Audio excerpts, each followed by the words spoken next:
Most beautiful thing.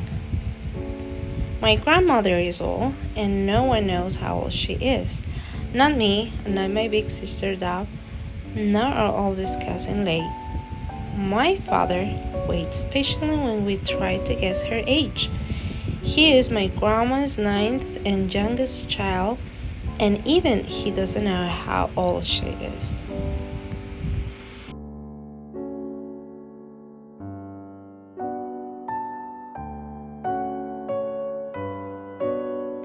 We know that my grandma was born on the other side of the world, across the wide ocean. My grandma came from a time and a place where creatures lurked in the jungles waiting to chase unwary children. She told us that she once looked into the gleaming eyes of a tiger and felt its hot breath on her face. By the time I was born, my grandmother already had an old woman's face. Her skin was soft but dry like a paper, and in her mouth was a single tooth. Grandma said, "It is the only thing standing strong in my mouth, this final tooth that my mother and father gave me."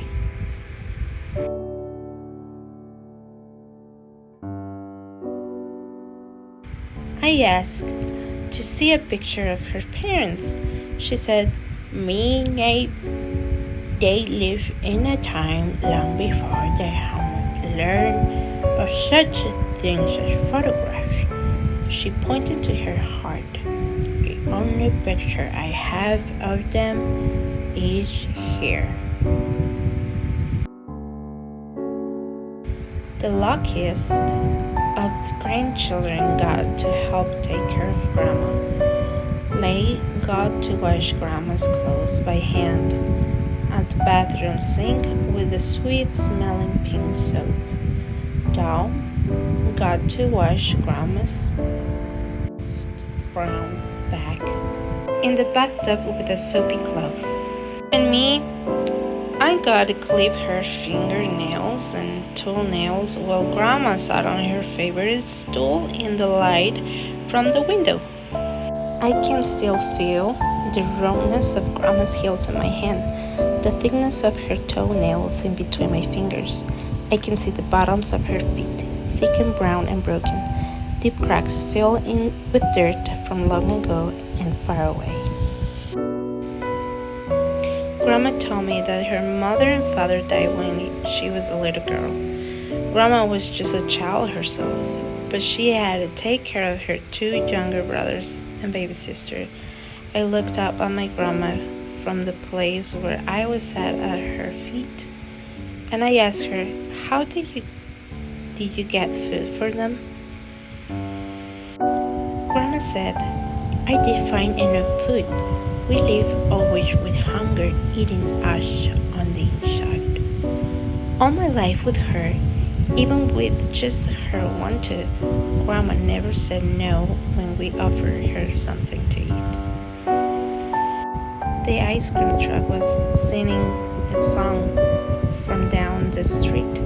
I looked under the couch for quarters. There were none, so I got ice from the freezer. I offered once to Grandma in my red plastic cup. She smiled at me. When I wanted a new dress to wear on the first day of the third grade, my mother said she did not have enough money. She found some nickels and dimes in her purse and offered them to me. I bought hard peppermint candies from the neighborhood grocery at the corner of our block. When I got home, I offered one to Grandma on the palm of my hand. She smiled at me. At the round table, with its shaky legs, I used my spoon to mix and mix in the center soup bowl we all shared. There were no pieces of meat, only bones and soft greens. My father said, "The price of meat is too expensive in the market, me knave."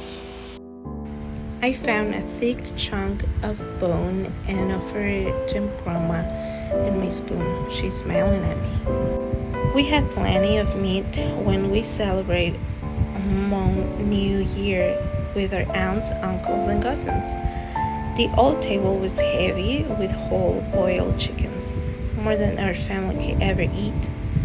After dinner, our bellies full, my cousin and I sat on the carpet around Grandma and she told us the stories.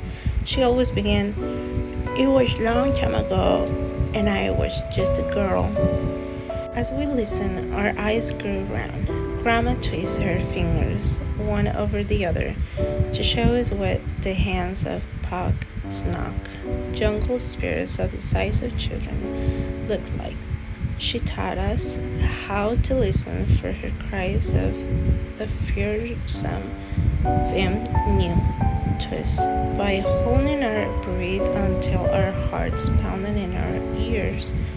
We were always sad when Aunt Sue called time for the children to help clean up on a cold day when the snow blew onto the window panes and the light was dim.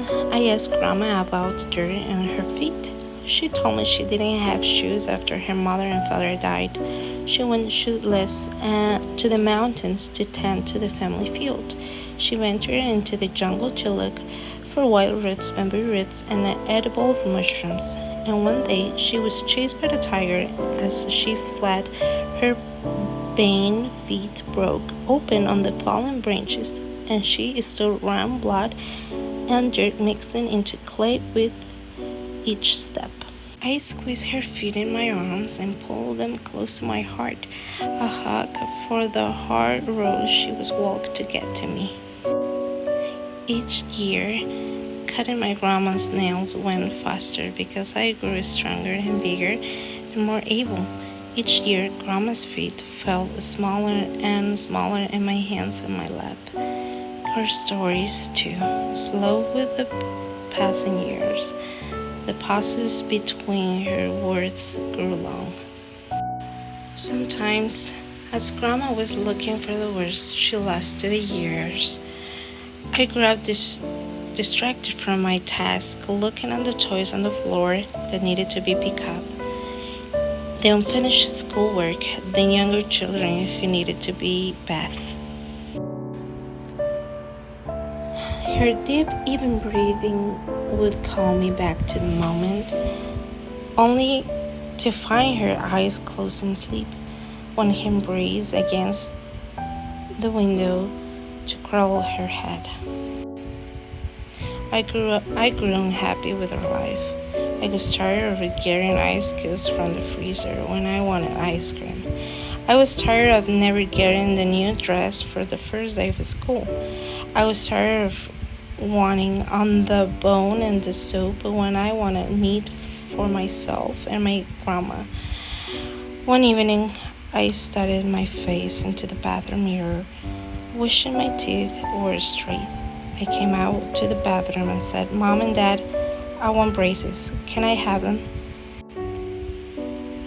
My mother looked up from nursing my baby sister and said, "We don't have any money. Maybe next year?" My father looked up from my taller sister. He was bouncing on his knees and said, "I wish we could get your braces, Mina, but we can't right now." My grandmother looked up from her special stool by the big window. "Kalia," she said, "look at me." I turned to her glow of early evening. The sun was low in the sky and its golden light fell on his face.